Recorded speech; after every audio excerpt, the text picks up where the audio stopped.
Good morning, good afternoon, wherever you are. This is Chris, and today we're going to talk about why would you want to find your life purpose and why is it so important. Now, I've just written an article on my website, chriswalker.com.au, which may be fantastic for you to go and have a look at, and it incorporates some fairly interesting statistics on integration of life purpose at work. So, as an overview, what we say is when you're inspired by a greater purpose, you get an extraordinary project. All your thoughts break their bonds, your mind transcends limitations, and your consciousness expands in every direction. You found yourself in your great, wonderful world. Now, why? Why would you want to, therefore, have a life purpose? Well, the fact of the matter is, until you get over yourself and worrying about how you feel, how you think, how you be, what you want to change about yourself, until you get over all this sort of stuff, your life is just a big minefield of narcissism and it's self-worry and anxiety and stress and all the things that you may be experiencing in life, mental health problems, depressions, all the things you may be experiencing in life come from the lack of purpose. And I've proven this over and over again around the world over 35 years, that when you finally can nail down and own and take responsibility for a purpose greater than you, then life really does make a shift, because there's a purpose to being here greater than pleasure. Let's go through it and see how it relates to goal setting. The end of self-help is that actually when you come to the end of the journey of self-help, you'll find there's no self. And so the whole journey of self-help was a waste of time, because self is something we invent. It's our ego. It's our identity. And that thing is highly flexible if you're not bound by some crazy notion of fanaticism to a model of the way to be in the world. That's another topic altogether about identity and personality. And we do a discard process to help you realize that every person has every trait. The second part of this is to realize that nature destroys anything that does not fulfill its purpose. So purpose is an end goal. Now, in most people's lives, the idea of goal setting or vision setting or whatever it is in life is about getting highly engaged, highly enthusiastic, highly inspired. Now, I want to get over this idea, because this is what business has sold to us for the last 40, 50 years as in a language of let's motivate you. Let's motivate you to express the highest and most powerful, enthusiastic parts of you at work so that you go home completely ballsed up, exhausted and fatigued. It's not going to work anymore.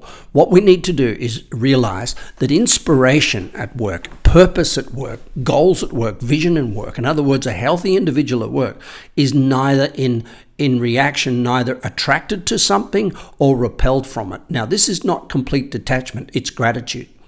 So what I want to demonstrate here in this little picture is that acidic is when you run away from things. That creates acidity in the body, and it's called stress, anxiety, fatigue, blame, victim. When you're attracted to something, it makes you powerless, it makes you weak, it makes you confused in your decision making, it makes you insecure, it makes you afraid, it makes you all the things that and loses your confidence. Neither side of this reactive process is going to work for us. What we're needing to find is the middle ground. And the middle ground is not boring territory. It's thankful, and it's certain, and it's with respect and love for what we're doing, and it's present. We'll talk about that a little on another video another day. So I want you to think about goal setting in this way. It's like peeling an apple. Firstly, P is pain. The pain of regret always outweighs the pain of discipline. In other words, to put in place a purpose and have goals that are leading toward that, and by the way, you can never achieve your purpose, but they're leading in the direction of your purpose, helps you sustain a level of a pain threshold, which means you don't run away from things, which is the the acidity, and you don't run towards pleasure, which is the alkalinity of life, and both things lead to big problems in the human body. So what we're trying to do is have a pain tolerance so that we can work through the things that are necessary for us to achieve what we want to achieve. The second part of peeling the apple is daily habits. So a daily in a relationship, for example, what I've written in my Sacred Love book and what I've written in Breaking Up Without Heartbreak, and just 2 of the 5 books I've written on relationships, what I've said in there is daily compromise adds up to relationship failure, and therefore daily romance adds up to relationship success. So when in a business language, this means that stress is cumulative, and in a relationship language, so is abuse, and so is disrespect, and so is romance. So we're far better off to skip the idea of Valentine's Day or Happy Birthday or Merry Christmas or Hanukkah or whatever it is that we celebrate, and go to the idea that daily habits. The world is moving too fast to have a weekend off. The world is moving too fast to meditate in the morning and meditate at night and be stupid in the middle of the day. It's moving too fast. We must come to a new way of operating in the world, and those things are habits. And they're very important to align, not just have habits that we call healthy, but to align those habits with our purpose. The hero's journey is the journey of writing a goal and setting a purpose, because there's, as you can see here from the graphic, there's only a small proportion of our life in the development and growth of our future that is in the territory called the known. In the unknown, which is going out and challenging new opportunities, in finding uncertainty and questioning ourselves, in moving through transformations, in waking up, and then we finally return and go, oh shit, that was good, and boom, another adventure is birthed. So the hero's journey is the journey of firstly going through a process on a continual basis of seeing new things you'd love to be, do, and have, and things you'd love to achieve, which is simply goal setting. All we're doing is writing down what you know already. The reason we have a purpose in amongst all this is at each of the steps of the hero's journey, it can be very daunting. It can be very confusing, crossing the threshold, looking for supernatural aid. In other words, trying to tap into your higher self. The call to adventure of a new goal means letting go of an old one. You know, the arrival home at the achievement of a goal is a very small proportion of the hero's journey. And while we're out on that journey, we must know due north. We must be able to say, my purpose is this, even though I'm going through the challenges and temptations and the revelations of life's journey. And this happens on a monthly, yearly, and 10-yearly basis for every single person on earth. So personal growth or goal achievement goes through 3 separate phases. It goes through knowing who you are and what you've got and knowing what you're good at. It goes through a process of being more evolved, which means you realize you start to stretch your capacity. You're operating at the highest level of your known, the highest level of your personal known territory. You're in the job you know, you're in a company you know, you're doing the thing you know, and then suddenly it says, would you like a promotion? And that's the adjacent step. That's greater in consciousness, less in number. It's called evolution in nature's language. But then there's a transformation. And a transformation is when you get into the unfamiliar, the unknown. Now, if you can see from the graphic, you're going to spend a massive proportion of your life in that transformational area and getting good at doing things that you're not necessarily mastered yet, getting good at being in territory that you're a little bit spooked by or a little bit intimidated by or a little bit confronted by or feeling a little bit incompetent in. Getting good at existing in that transformational zone is really, really important to you. It's really important because you're going to go through it on every single year of your life. Now, what people do when they get into the transformational zone, they try to get back into the adjacent or the core. They say, I want to go back to basics. I want to work less time. I want to do more of what I'm good at. I want to do less of what I'm bad at. And I want to be remunerated highly for doing the same thing over and over and over again for the rest of my life. And it's the old quote that somebody said, I thought I'd had 20 years experience in business, but what I realized, I've had 1 year experience 20 times. And that leads to zero pay rise. It leads to incompetence, leads to stress. It leads to bad management, which is going to be eradicated. I promise you now, in the next 5 years in the world, there is going to be a lot of unemployment in the area of bad management, because the younger people that are coming through cannot be managed badly. They will not tolerate it. And so we need to understand what it feels like to be in the transformational zone of life. And it's the same when we're dealing with new product, new innovation, new creativity, new people, new cultures, new developments in our business. We must be masters of the area of transformation, both personal and in business. So we break this area of transformation down into 3 phases. Be, do, have. In the area of transformation, or the hero's journey, we want to know what we want to be. We need to have a sense of purpose for it, which is very personal, very private. It's an emotional, it's a very personal, experiential feeling. What we're going to do when we're in that transformational zone, and how we're going to do what we're uncertain about, how we're going to operate, and what we need to have while we're going through it. This is how we manage transitions, transformations, and it's a very important skill to learn. The end result of it is we end up with a fairly stereotyped, very corporatized planning process, and that is called goal setting. And we set these goals on a monthly basis so that we've got some metric as to how we're progressing through the transformations of our life. And this is how we master the area of transformation.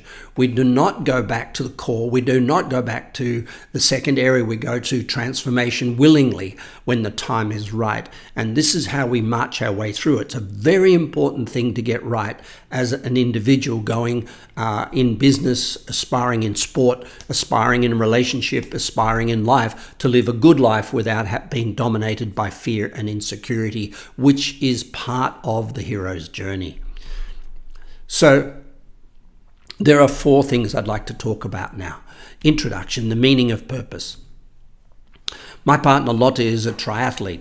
In celebrating her purpose, we created a mission statement, and that's how she communicates to sponsors and other athletes what she's all about in sport. And it's what reminds her as to why she's in sport when she's facing huge ocean surf, or she's facing a very tough bike ride with 40, 50 other competitors, many of whom aren't highly qualified, from third world countries, in bike riding, and it's very confronting and threatening. And she's saying, what in the hell am I doing here? And she comes back, I want to inspire equality in the treatment and respect for women in sport. That's her mission and purpose. It's a great way to communicate. There's a historical timeline that you need to identify for yourself when you're setting goals and purpose. And the purpose of that historical timeline is to validate your belief that it's realistic to have your goals, to have your purpose. It's a self-reminder that you are authorized, you're authentic in your process to achievement. What we can't afford to have, and what people need to realize very quickly in business, is we can't afford to have J-curves. When people say, my career is bottoming out, I'm going in the shit, I'm going to turn it around, and next thing I'm going to be a hero in the world. J-curves don't exist in anything.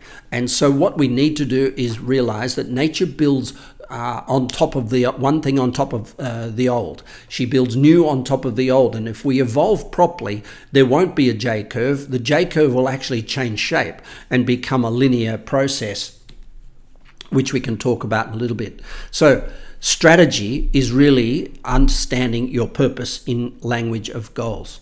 So when we do that, we ask, who's impacted by our work? We ask, what problems we solve, what benefits are gained, and what impacts we create by achieving our goals. We ask, where are we going to make that influence?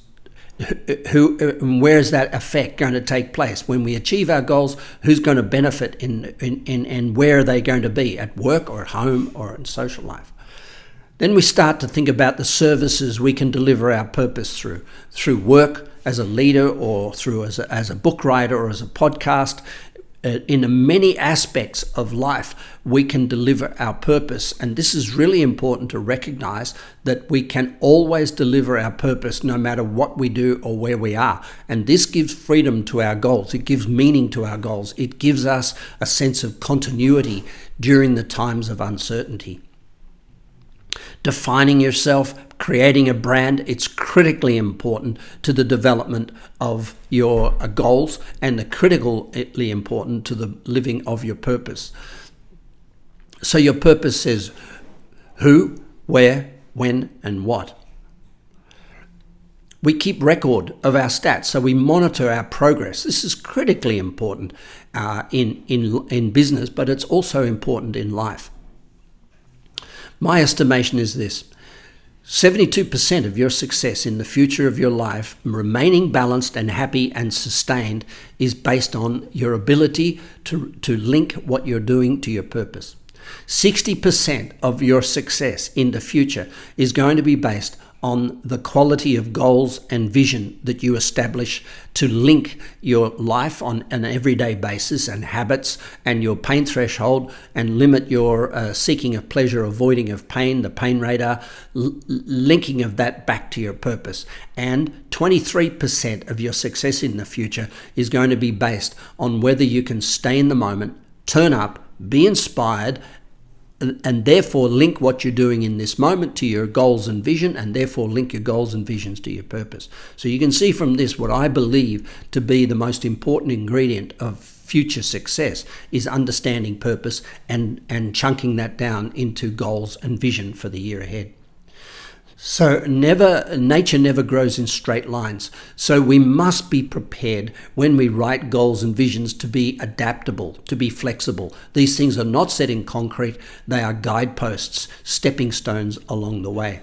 So the strategy to create goals from purpose is, firstly, we write down our goals and we say, this is what I'd love to have next year. This is what I love to be and do and have next year. Then from that, we're going to create a life purpose. We're going to take the goals and actually reverse the process and say, with those goals, what is our purpose? Then we're going to create a mission that we can make public to other people so they understand our purpose, but not in the secret language of our purpose. So our mission is our public statement.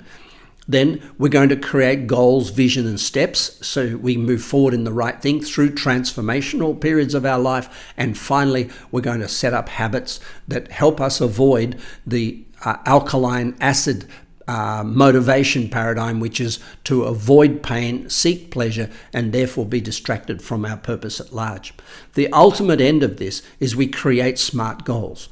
SMART goals are specific, measurable, attainable, relevant, and time-based. I think it's a great acronym when you are sitting with your goals at the end in conversation with me to go through that and say, wow, I really do want to create SMART goals. I want to be on purpose. I want to bring purpose to my work. I want to bring purpose to my relationship. I want to bring purpose to my life. Therefore, I want to stay young, stay vital, stay relevant, stay healthy, stay in contact, and be able to move through transformations which will come by the nature of nature through my life. This is Chris Walker. You have a beautiful day. Bye for now.